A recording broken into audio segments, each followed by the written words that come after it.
tonight. I am standing up. Shut up. All right. So, on the count of 3, I want you to imagine that you have just drunk down your most recent ex-girlfriend or boyfriend, and you're going to plead for them to take you back. You're going to plead it, all right? On the count of 3. 1, 2, 3. Shut up! That was fucking weak. Now I want you to respond to them when they crush your heart again and they turn you down. On the count of 3. 1, 2, 3.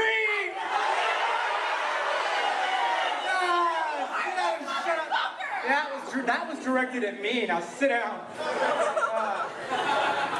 All right, guys. So tonight, we have a great show for you tonight. We have a spotlight feature, which is going to be awesome. We have a feature, Joanna Hoffman's in town. We have a song lyric slam. But first, we have the open mic. So can I get my first vote on the open mic to show up? Emmett Wheatfall!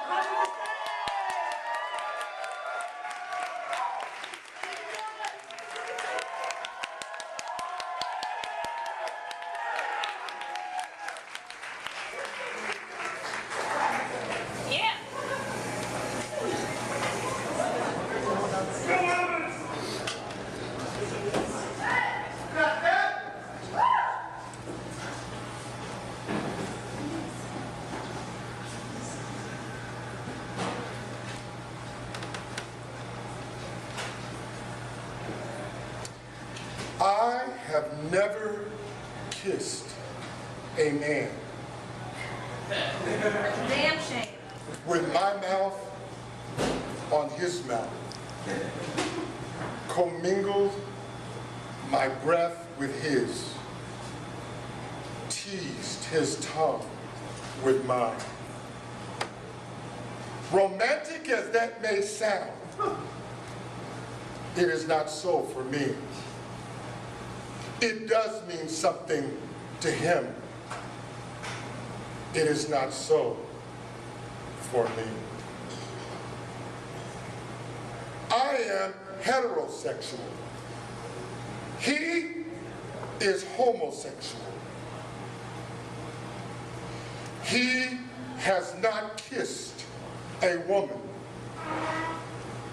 with his mouth on her mouth, commingled his breath with hers, teased her tongue with his. Romantic as that may sound, it is not so for him. It does mean something to me. It is not so for him. I have never kissed a man. Nice.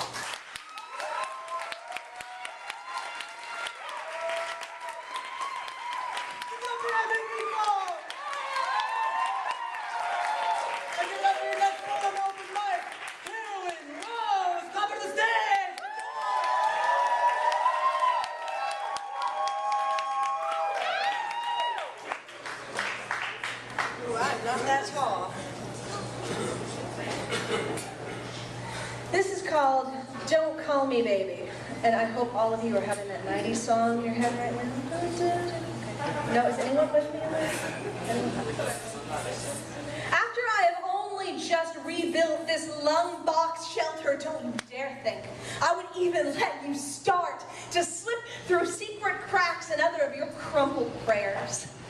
Not after you, bare-fisted, cracked the plywood slats, split cartilage connections, all to retrieve in desperate haste a jumbled pile of red-ink scripts. You slipped narrow through my rib cage like 6th grade locker love notes. Kept and kissed. Not after you strewed splintered marrow, left me sacked and fractured to mend with distressed nails. I have laid electric wire warning over my entire thorax to dissuade trespass, but you stumble in with repossessed words folded into origami hearts and offer me desire. before you speak offhand endearments. Be forewarned, these fingers sting with calluses your carnage formed. Thank you. Nice.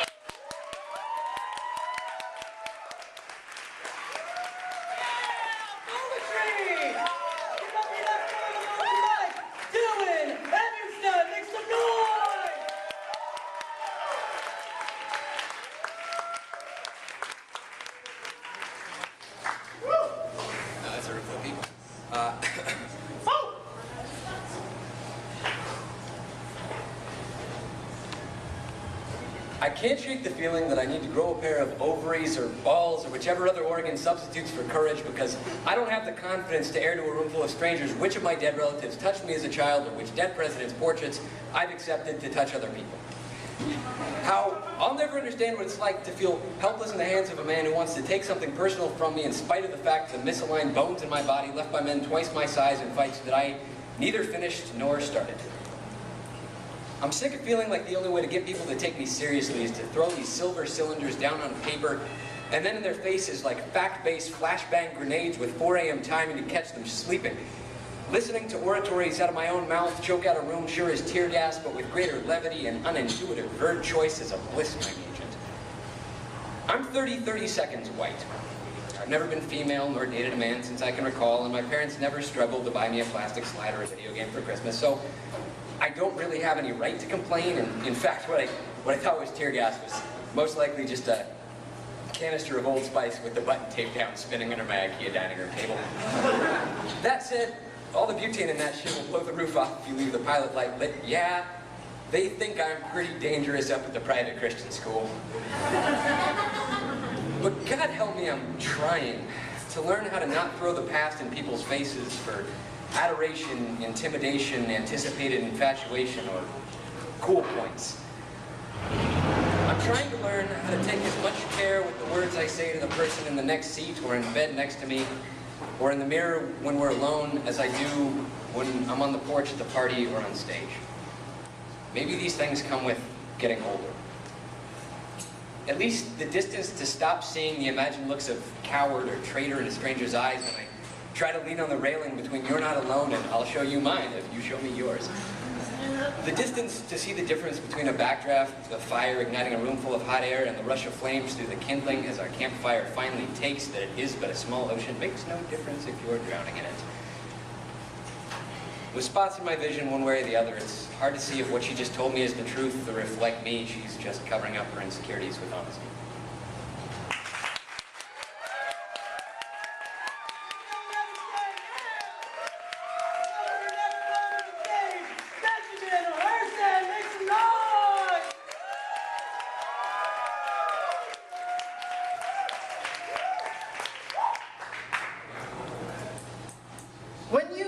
Your mouth to answer, the words sound like the death of a million lizards, skittering for their lives and making those weird screeching bark whistle noises, you know, as the pain leaps sideways into them from unexpected directions. The great forest, the whole landscape full of them. It's hard to concentrate just then on the words you're using. Every time I attempt to open communication like a lion's mouth, I have to remind myself, I've had honest conversations before, I can do it again. Once I went to the circus and the guy swimming with the alligators got chomped on. There was a long, nervous pause in the programming. And though the show must go on, having time to reflect on that fact isn't always healthy. Our romance was that kind of computer. You know, the one you need to reboot more and more frequently until it just becomes simpler to leave it off and go use someone else's. That's where the analogy would have stretched too far, but then I cheated on you. It hurt my sense of self to wake up and realize that I too could be that human and vulnerable to a loving touch. If the eyes are the windows of the soul, you could look into a mirror and build a wormhole escape route to fall free of the universe. Instead, let the mind be the mirror of the soul and make mine a funhouse introspection. How do people get to malfunctioning like us? What mad scientist builds that kind of relationship? In the constant battle of daily living, I tuned in for coded messages from the Allies. We rendezvoused at the radio tower and made it a passionate effort. But now all I get is static when I try to talk to you. I am losing the signal. I put my ear to your heart. It sounds like 1,000 reptiles dying in the forest. Just collateral damage, like our integrity, when we never should have allowed ourselves to be pinned down like this to begin with.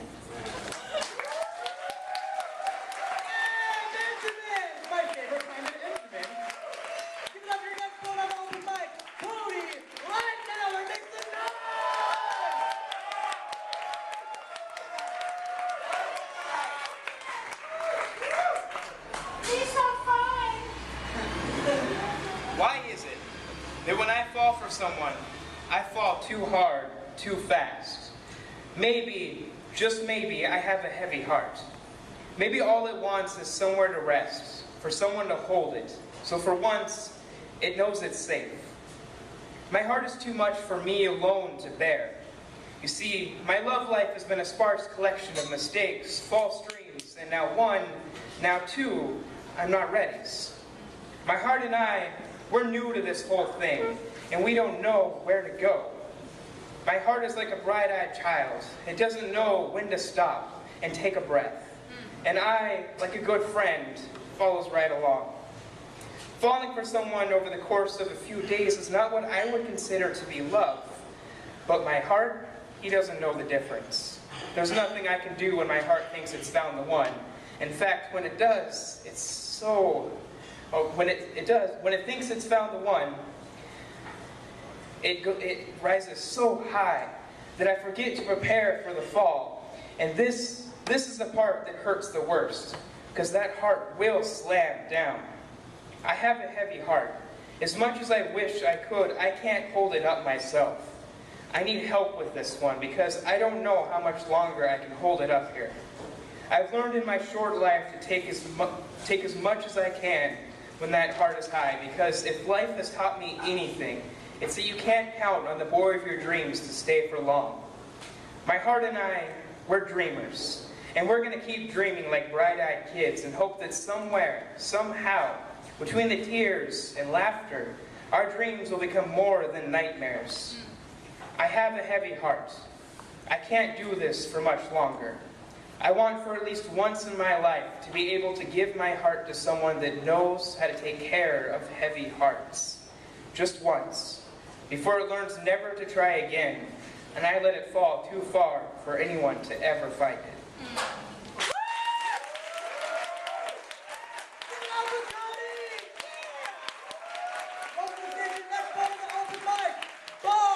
Maximus, let's make some noise!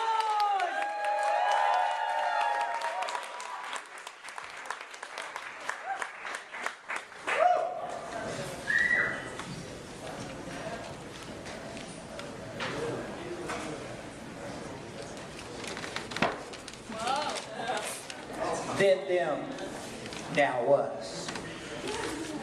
Way back in time, we shall move from here to then. Watch the contrast. See history encore again. Remember, my ancestors felt anger and hatred toward their oppressors that flowed their crimson red, toward the strangers that raped their lands and wives, hatred toward the strangers that stole their lives. Would you not fault them if they did murder? The heavy chains and whips and slave drive herder. Would you not fault them if they did kill Master Cotton robber that did impose his will on victims from across the waves from fertile land? Would you not fault them if they killed the man? Justified homicide, we could word it, any jury would hand. Innocent verdict. Watch the contrast between way back then and today. Listen to the tears among my ancestors' dismay. Today, we drink our blood and eat our dead. Today, we watch our streets stream crimson red. Our crimson red wasted by our own kind. Kindness toward one another is felony crime. Came we over the waves in the same boat. Now we bite, snap each one like gators in moat. Today, rap music replaces their commands to obey. Oppressors from within rap our young astray. Today, our bullets replace their torturous whips. Oppressors from within, from the same slave ships. Today, our drugs replace their enslavement chains. Oppressors from within destroy our brains. Our oppressed ancestors fought the man's lynch rope. Oppressors from within proudly lynch with dope. Today, our slain youth's blood stains our live youth's hands. Oppressors from within, no need for Klux Klans. Today, tears of givers of life, baptized lives taken, some father's forsaken child won't ever awaken. Now that your eyes have feasted on the contrast, and your ears have perhaps been fully harassed, today, let the meek inherit the community, and let not vicious tyrants inherit impunity.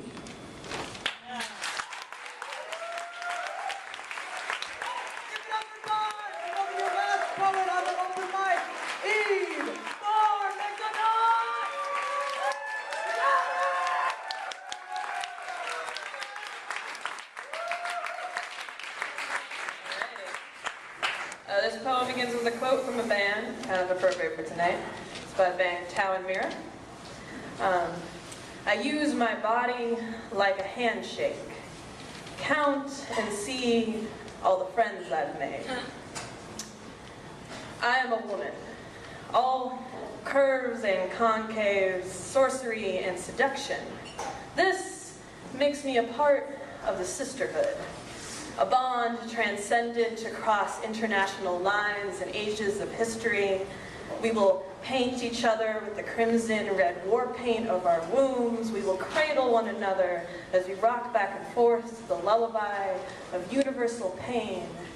We will tie our arms together with blood-soaked cotton and clasp hands against the endless wave of patriarchy in hopes to keep from drowning in the sea of semen. But we are not sisters. Sisters who stay up past bedtime giggling into their princess pillows and lace pajamas. Girls who use their freshly painted fingernails to clasp their strands of their best friend's curls as she twines her hair into perfect pigtails. Not pigtails meant to be grabbed from behind as a man lays into her, no, but simply as a way of bonding. Girls who immortalize that bond with makeovers and friendship bracelets. Girls too virginal to see makeup as masks of seduction and too at bliss to worry over the inevitable fraying of their tightly embroidered friendship. They're girls, not yet women, not yet trained in the art of using their body as declarations of their femininity, not yet aware of the heavy burden they will carry across their chest as if they leased out advertisement space for their sex.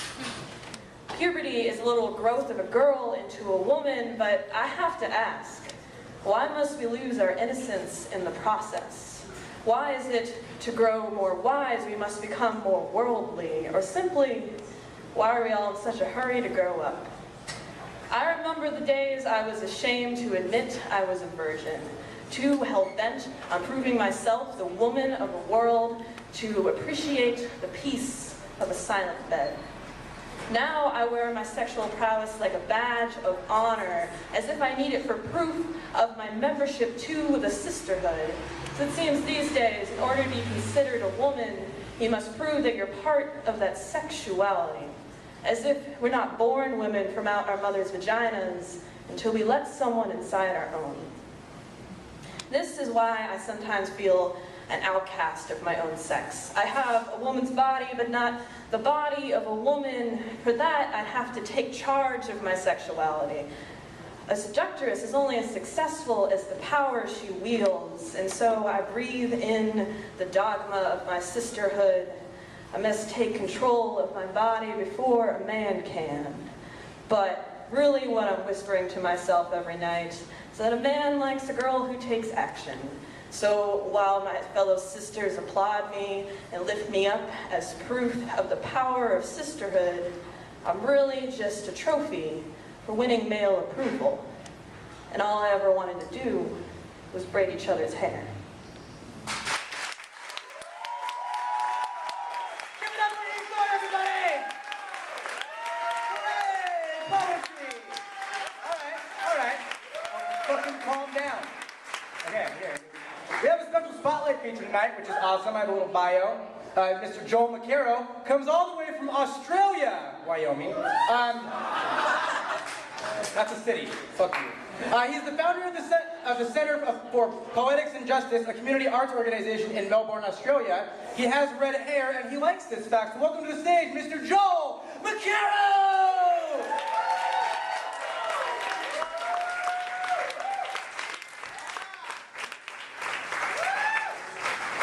Good evening, everybody. How's it going? Whoa, that came up very quickly. Yes, my name is Joel. I am from Australia, all the way down south. If you can pick from the accent, you may be able to. Is there any Aussies in the room? Any Aussies? Yeah. You're lying, aren't you? He's so lying. He's so lying. Is there any of my other is there any fellow redheads in the room right here? I'm a ginger. We have a red hair? You are not a ginger. Yeah, I love ginger. We all love gingers. In fact, everyone actually wishes they had red hair like us. Do you agree? Yeah. Yes. Come on. Do you want to stand up for a second? Can everyone give her a hand for just standing there?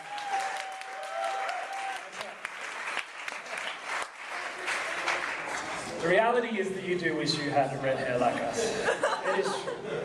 You know those, there's been rumours recently that redheads are like going extinct. Has anyone heard those rumours? It's been happening for Good, because they're years. false. It's actually, we're just getting under the radar, and we're going to take over the frickin' world. You wish you were me. You wish the hair that adorned your scalp was like this scalp of mine, these rags sublime, a testament to the hands of time. It weaves in its knots, its tangles and threads, that you'd be so pleased to not be on your heads, but instead to sitting in bed on the head of this purebred, red head, drop dead, gorgeous man that I am. Bloody alright. Well, at least my mum thinks so. And lots of other 60-year-old women. They dig this ginge, and you wish, as Mr. Minchin said, that you had a tinge of the ginge in your minge, so you could pick up the lady with the blue rinsed hair and cop the lustful stare of those mothers and grandmothers all over the world. You see, you wish you were me, just like every cat wishes it was Garfield, every lettuce wishes it was a radish, every cucumber wishes it was a tomato, even a tomato, every diamond to be a ruby, every element to be fire, every planet to be Mars, and every superhero to be Spider-Man. For red, see if you can catch this one, for red, Is any of a number of similar colours evoked by light consisting predominantly the longest wavelengths of light to a solar like human eye, the wavelength range of up to 630 to 740 nanometers? So why wouldn't you want to be me? These dreadlocks, they speak to me of the years that have spun past, of the friends that have come and the friends that have gone, of the mysteries caught up in the histories, way too deep for universities. You see, this mop of mine is a teacher, a sage, a wise man, a guru. Indeed, it is the Buddha who sits on my head. Jesus Christ threaded into every single dread, Muhammad and Abraham playing skip rope on top of the Dalai Lama, Thomas Merton finding enlightenment in this crop. At least the other day is what I told my wife anyway, in vain when she found one of these little fellas stuck down our shower drain. And not just one of the little fellas either, more like one of the large ones. Like a rat was stuck down our drain with its red tip-top tail flip-flopping in the air.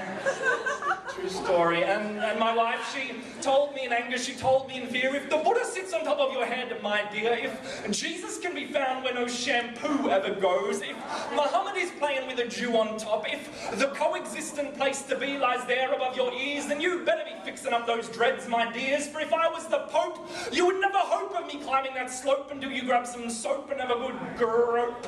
And I was shocked, I was dismayed. Nice neat dreads would never do. The Buddha, Jesus, Muhammad too, they're like a messy, they're like a true, they're like a real. Did Jesus not say, come as you are, not as your wife wants you to be? See, you wish you were me, you wish you had idols and inspirations like me. We redheads, we don't need no Mandela, no Mahatma Gandhi. Why would we, when we have all of the greats like, oh, there's just so many of them. Ron Weasley, Pippi Longstockings, redheads. Give me some help. Who would you say? Thomas Edison. Thomas Edison. Tom Waits. I can't even hear. Who needs the rest of the world when we have these qualities? We are passion and fire and anger and rage. We are lust and love with cherries on top. And we are socialism, communism, we're fighting on blood. We are stop signs and fire trucks. So who gives a flying freckle? We do, because we have so many of them. So call me a ranger and call me a rasta. Call me a ginger and call me a hippie. Call me blood nut, copperhead, matchstick, fire truck, big true Garfield, big red carrot top, bluey. But I know something you're all just beginning to see. You wish you were me.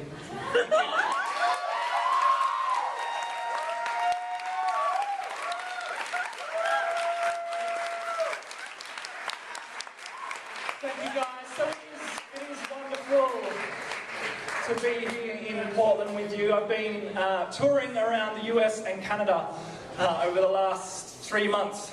We've been all over from New York and then up into Canada and all through there and then coming down the West Coast. And it's been a fantastic, amazing trip. Normally I have like merch, CDs and books, and we have sold out of those, which is really nice.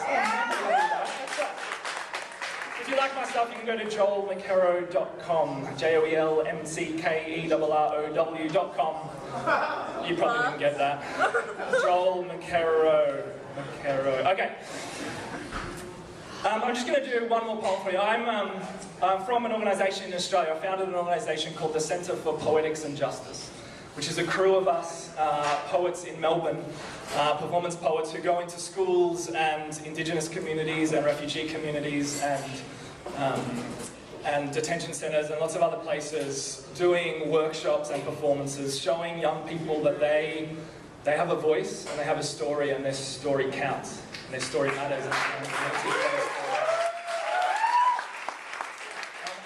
part of that I do, it's a tradition for us in Australia, whenever we perform as the Centre for Poetics and Justice, is to acknowledge the traditional custodians of the land that we gather on.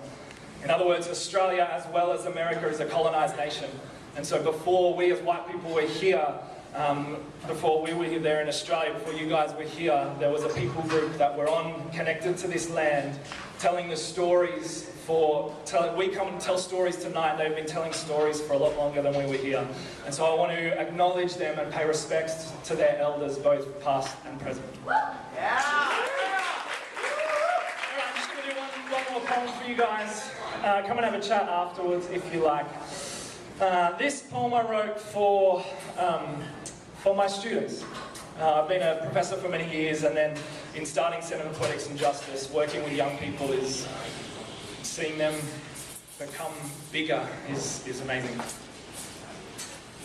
So this is dedicated to anyone who does that stuff. So I watched the other day as she, flattened button nose against misty window, traced raindrop snail trail lines down the glass with her fingers. Little girl, you see so much clearer than I ever could. Too often I run from playing in the rain. I do not see God in its drops as you do, little girl.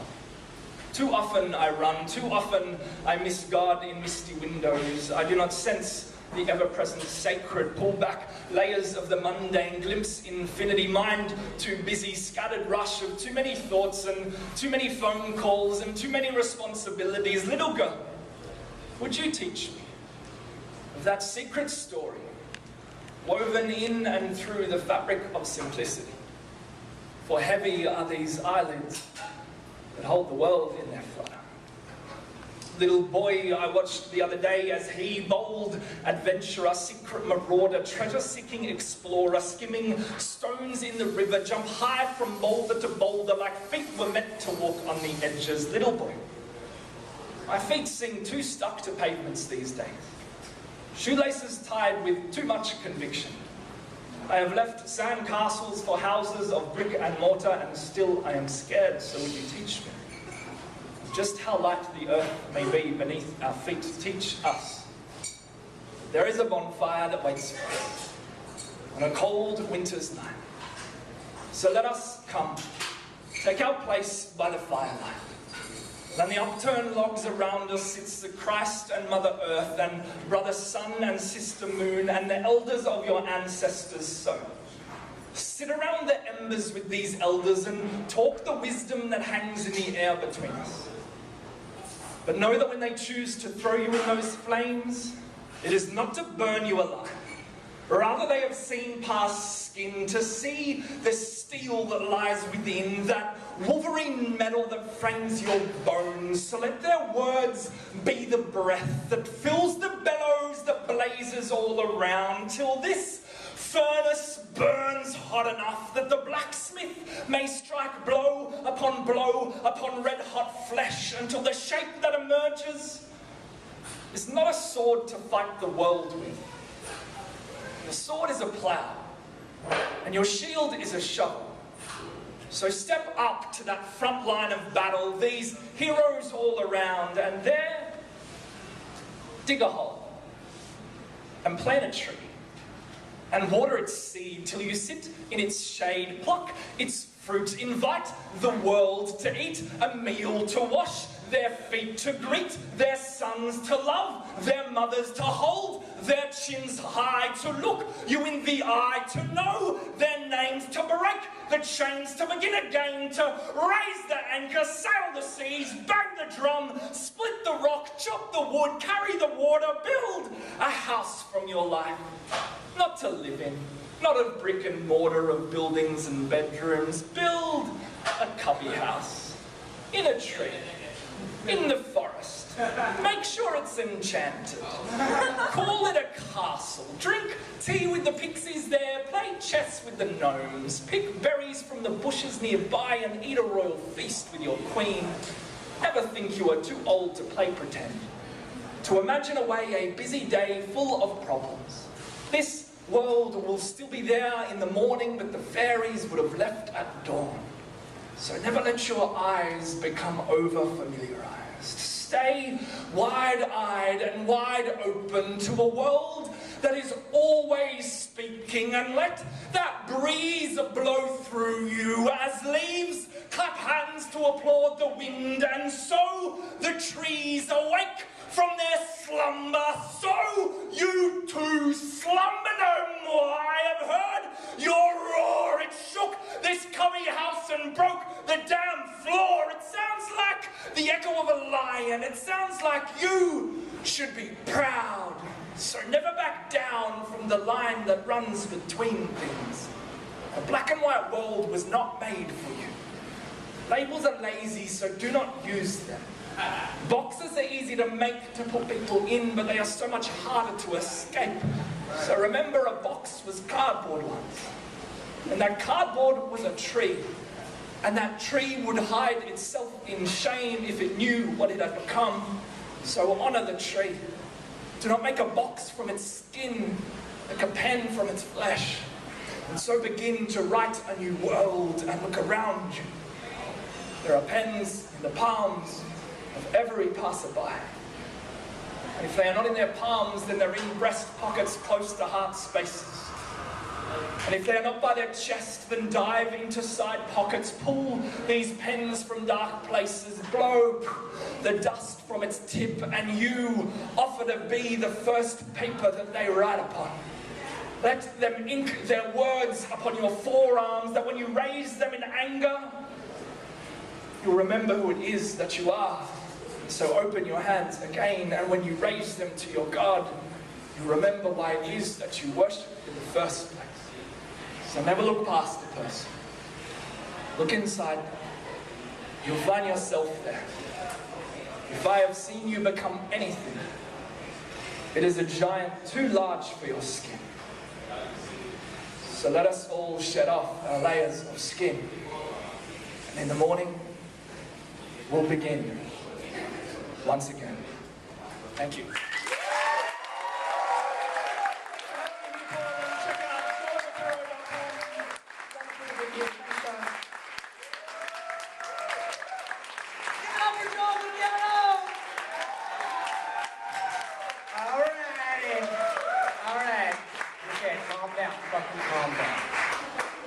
Next up, our feature of the evening, and oh God am I excited.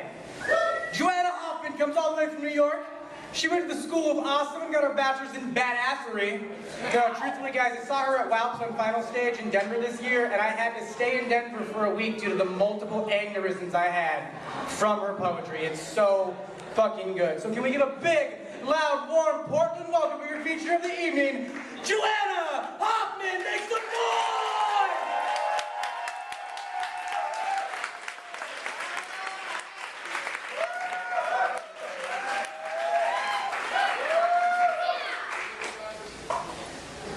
9 reasons I'm blocking you on Facebook, or Google Map directions to finding love. 1.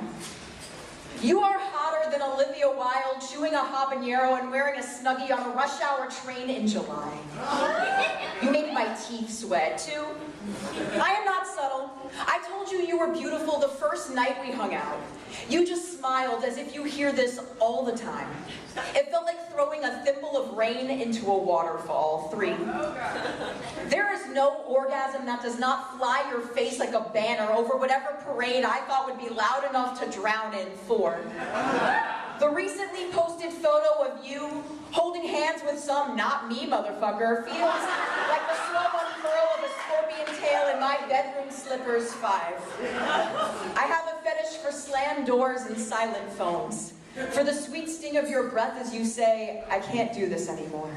For dreaming of your fingers as I watch you hold her hand. 6. I can't remember the last time I was this honest sober. 7.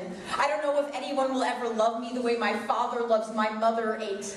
I spent months analyzing your ambiguous Facebook statuses that could maybe be about global warming, a hangnail, or your enormous crush on me. Made myself the smallest satellite without even realizing I had done it again. Made somebody else my gravity, wondering, are you okay? Do you miss me? Do you want me? My world tethered into second-person me, a ventriloquist narrator of my own story. 9. I thought I came to this city to find my soulmate, that destiny would crash over me while I was folding myself smaller and smaller into the corner of the bar. In the cyclone of girls with arms like exit ramps, doors made of whiskey and endless hangovers, I woke up realizing I had been searching for a home with my own keys waiting in my pocket. I am what I've been searching for, to claw the rusted drip of lonely from my throat, let it breathe and let it go. A swan song to every time I told myself I was broken. This is not about you, and neither am I.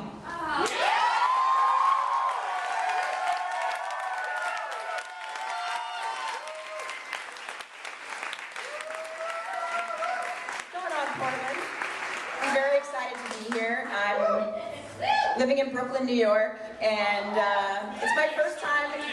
What? Yes. It's my first time in Portland, and I love your city. Thank you for having me here. So I'm going to do another list poem. This one goes up to 8 because I have not yet learned to count to 10, but I'm getting there. This is 8 ways of looking at seahorse. And if you have never seen a picture of a pygmy seahorse, I strongly recommend that you look one up because they're amazing. 8 ways of looking at seahorse. 1. My friend's roommate says, if male seahorses have babies, why don't we call them females? Seahorse has not studied queer theory or gender norms. Seahorse doesn't need to. Seahorse's mating dance involves wrapping his tail around hers and then swelling his belly outwards to show her just where their 300 babies will grow. Charlie Sheen should be assigned to mandatory seahorse manhood school. 3. Seahorse got more scabs than Times Square's got cabs. Seahorse is equine like a motherfucker. Seahorse got a vacuum snout, but you the sucker. How many seahorses does it take to out-seahorse you? 1. 4. Seahorse has been around for 13 million years and still thinks you are the craziest thing he has ever seen. 5. Seahorse can eat up to 300,000 brine shrimp a day. Do not take seahorse to an all-you-can-eat sea monkey buffet. 6. Seahorse was granted protective status in 2004. Seahorse does not think the Coney Island Aquarium is the kind of protection he needs. Like I said, Seahorse has been around for millions of years and really just needs us to back the fuck off. 7. Seahorse has the ability to camouflage into his surroundings. Seahorse is actually floating beside your head right now. Can't see him? That's right. 8. Each seahorse has a different crest on its head, like a fingerprint. Each one is unique. What would we be like if we wore our differences like crowns, instead of clenching them into fists? Yeah.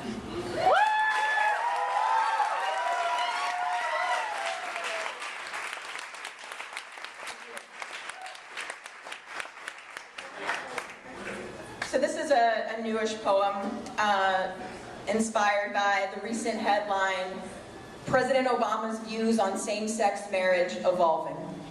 The first and only time my dad attended a meeting for parents and friends of lesbians and gays, he stood up and told the room, I think it's a choice, but it doesn't matter. I love my daughter.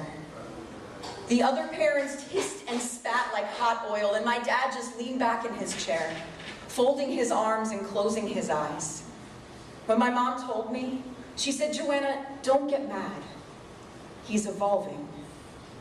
Now, I know it took me 19 years to come out to myself, so I have to understand it might take him that long to really understand this. That when I tell him I'm falling in love and he says, that's cute, baby, it just means he hasn't yet learned to see love out of its uniform, to realize there is no rebellion inherent in laying the white flags in the sea, in drowning the bone-shattering fight of lying to everyone else and to myself.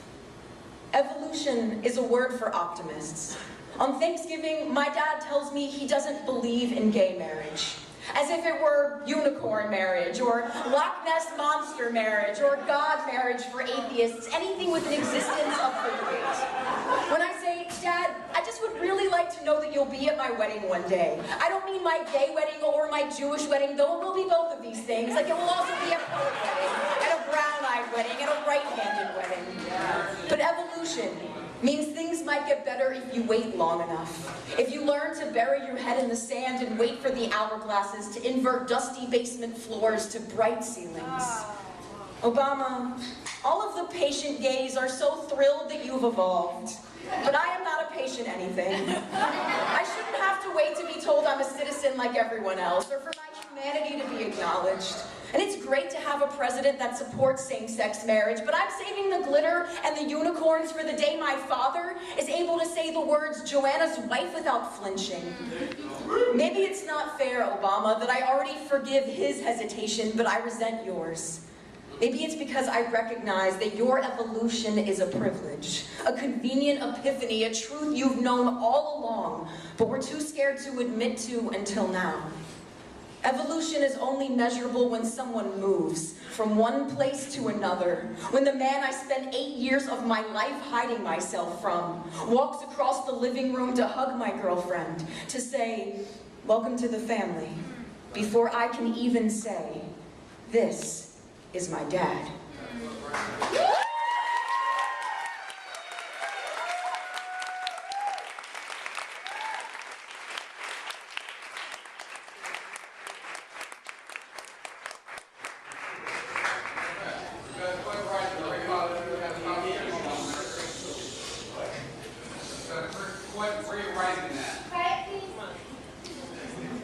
I'm a barcode. 7491365, 7491365, 7491365. I turn to my side and exhale 856 times.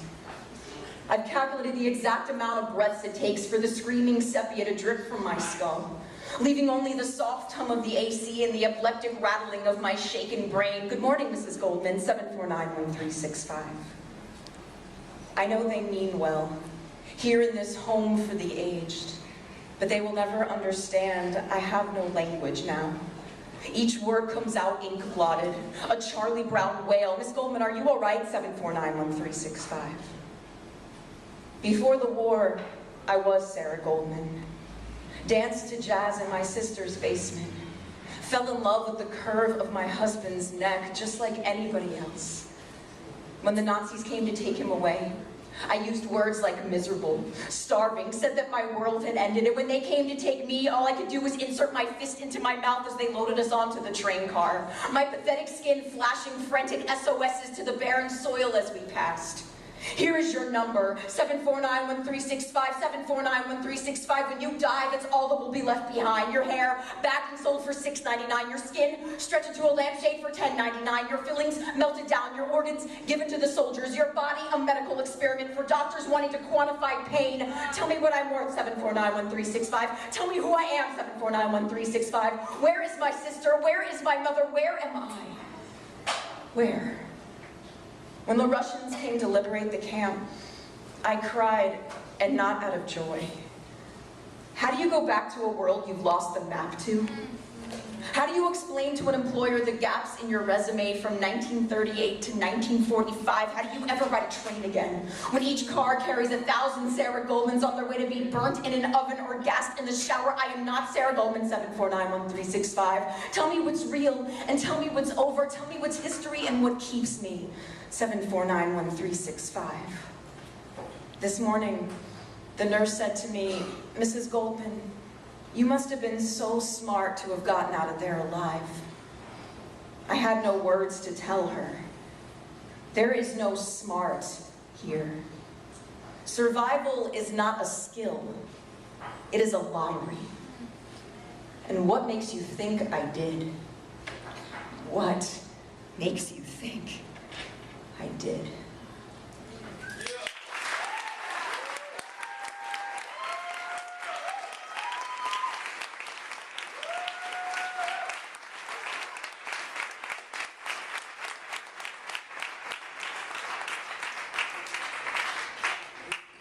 This piece is called Rush Hour Mob, after Les Murray.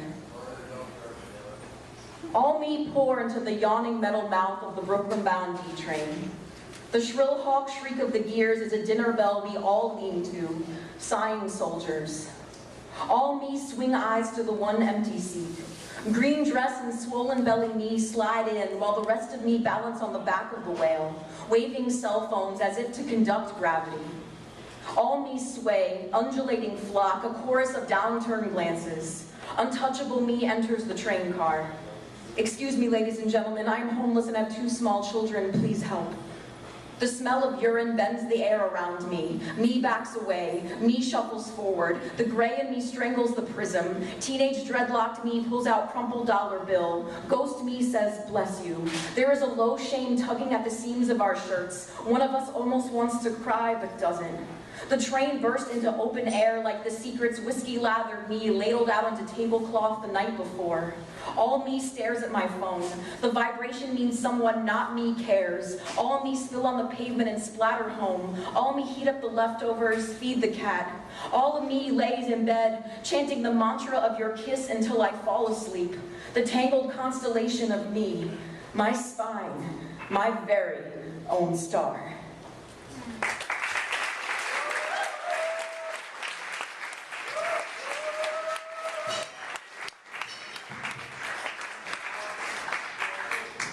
Called Surrender. Once I kneeled in an alleyway and clung to shrubs until they fainted in my hands.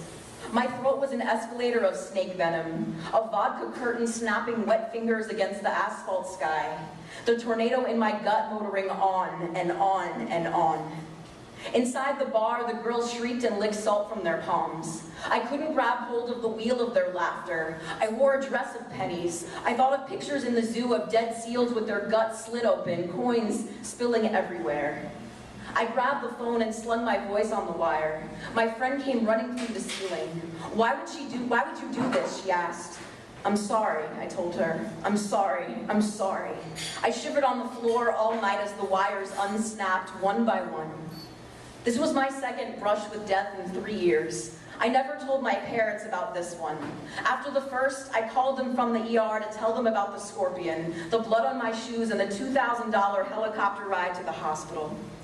As I held the phone, I could feel the shrivel in my mother's voice. How her hands couldn't untie this knot in me, or even call it by name.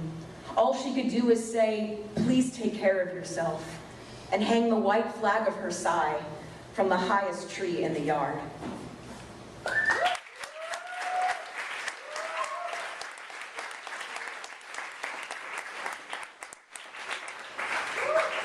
This next poem is for anyone who has ever sent a thoughtful, well-crafted text message only to get a smile face in response.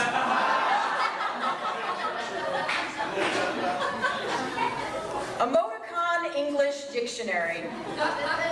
Smile face. I like you. I like bread. I'm drunk. I just swallowed a goldfish. I just mailed a Chinese takeout menu to myself. Round face. I'm sad. You won't make out with me. My goldfish died. My cat just killed a cockroach and left it in my bed. I am so hungover, I just walked into the subway and watched 3 trains go by. Wink face. I like you. I want to make out with you. I want to borrow money from you. I'm a motherfucking pirate. I just ate a hot wing and the sauce splattered into my eye. Diagonal face. I just swallowed a staircase. I'm unsure of things. She still hasn't called. There is Nelly Muzak playing in this elevator. No emoticon. I have no personality. I mean what I say. I'm Amish. I don't care if you're starved for 2-dimensional depictions of emotions. If anything I've said here is unclear, then maybe you should fucking call me.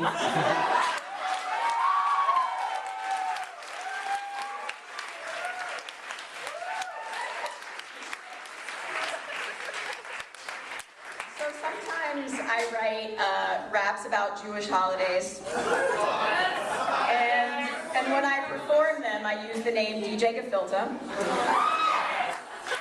And in honor of the fact that you guys are having a lyric slam, I thought it would be cool to get to do a little bit of my Passover rap.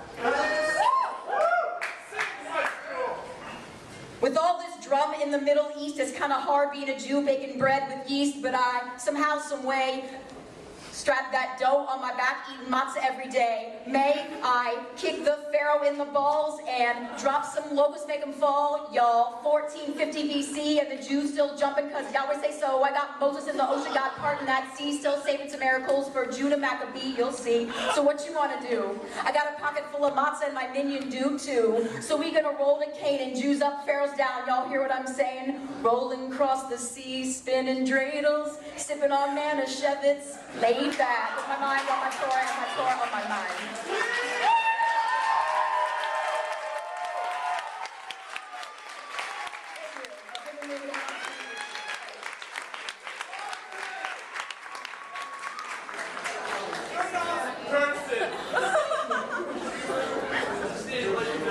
Do I have time for 2 more poems? Excellent. The summer I turned 14, my grandmother got me totally smashed at a wedding in Jersey. Somewhere in between the 3rd glass of champagne and the 4th ABBA song, she turned to me and said, "Someday, Joanna, you're gonna have a wedding just like this. And when you do, please don't let them play any disco." I didn't know how to tell her that I probably wouldn't be having any wedding at all. That I wore these bones like a voiceover, when really, I was in love with my friend Kathleen. I thought just maybe, if I held this itch underwater long enough, it would float up blue. Tried to claw the want for my voice every time Kathleen asked what I thought of her boyfriend, tearing all the power cords from my drive-in imagination and burning every lamp in my throat watching her. I learned what shame feels like. I painted my skin with postcard gleam as if the best I could ever hope for is to reflect somebody else's shine. As if there were some parts of me better off drowned in a swimming pool of whiteout. But it's not in our nature to cringe before the mirror like this. A person born blind will tilt their head back and extend their arms when they feel pride. It's in our bones, not to bake shame into our blood, but to live boldly. And so now, all these years later, here is my pride. For refusing to allow the wet blanket stare of strangers on the subway smother this burn to hold her hand. For every time someone has said, "Wow, you don't look gay," and I didn't say thank you. Committing hate crimes against myself, and I already know all of those tricks. So when my friend asks me why there are no straight pride parades, I tell her, you can't be proud of something you never had to fight for. This is for every wedding I've watched from the sidelines, every fairy tale with stipulations, every choice, it's a phase, you're disgusting. Every gay kid who believed nothing would ever make this better because home meant break the parts of yourself that don't fit into the plaster of who you're supposed to be. Well, we already are exactly who we are supposed to be. And just this summer, I woke up living in a city where I could actually get married one day. And I think back to that wedding in Jersey, how I was the last one to leave the dance floor, makeup smeared and beaming, how my grandmother walked up to me and said, "I'm proud of you," with no buts or if-onlys clinging to the underside of her voice, and how finally, all these years later, I'm now able to say the same thing to myself.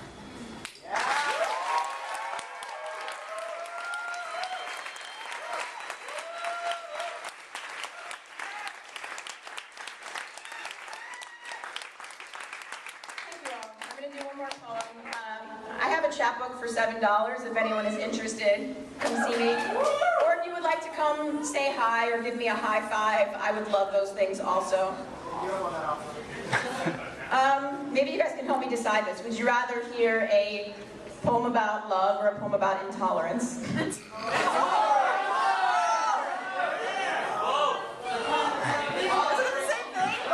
What? Intolerant love.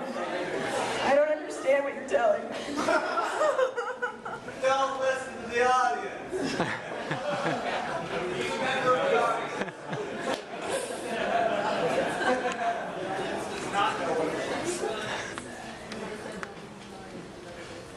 When I come home for the holidays, my mom is waiting there for me at the front door. 3 glasses of wine into dinner, I start to make political statements that I know she will violently disagree with. I think it's kind of funny to watch her throw handfuls of animal crackers against the wall in anger, but also because I believe them. I tell her the Islamophobia in this country is like a blaring siren everyone seems to be slumbering through, and this is how shit got started in Nazi Germany. She slams her fist down on the table and asks me, how could you compare this to anti-Semitism? How could you forget the Holocaust? Mom, how could I forget the Holocaust? But from the time I was small, my veins have been electrified into train tracks. My skin folded into the caution tape surrounding the landmine of guilty survival. Memory is a bear trap, pausing you in midair above a sidewalk that has never stopped moving. Like all things in nature, history is a spiral, a tornado frozen and siphoned into hourglass. Once I stood in front of the remains of a concentration camp in Poland, saw the apartment buildings not a mile away, and you told me how all of those people just stood there and did nothing, as bodies piled to the ceilings of gas chambers. Mom, history is a spiral. Years from now, they're to be asking us, where were you when they spat on that man for praying to Allah? When in a city, a country full of immigrants, a mosque suddenly became the symbol for everything they have deemed un-American. Did you stare like a subway zombie when the teenage boys ripped off her burqa and called her towelhead? Did you scrape the dictionary from your tongue when they called her a terrorist? Because our own words have become suicide bombs when we are able to drop them so mindlessly. I am my mother's daughter. Mom, before I even knew how to read, you brought home books about Martin Luther King and read me his speeches. You would cry watching the evening news, and Dad would say, look how big your mother's heart is. This is where I come from.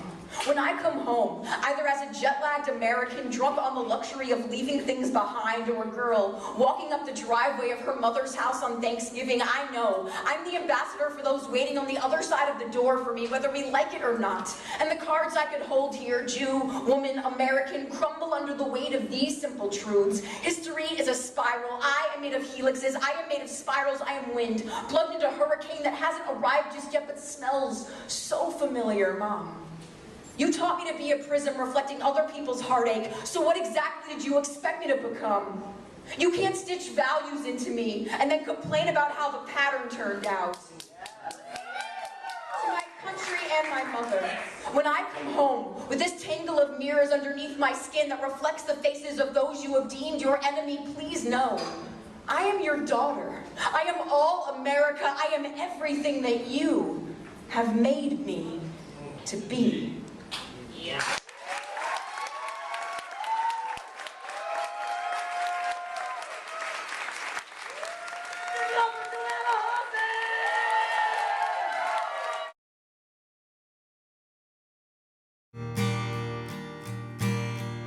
Yeah, they were all yellow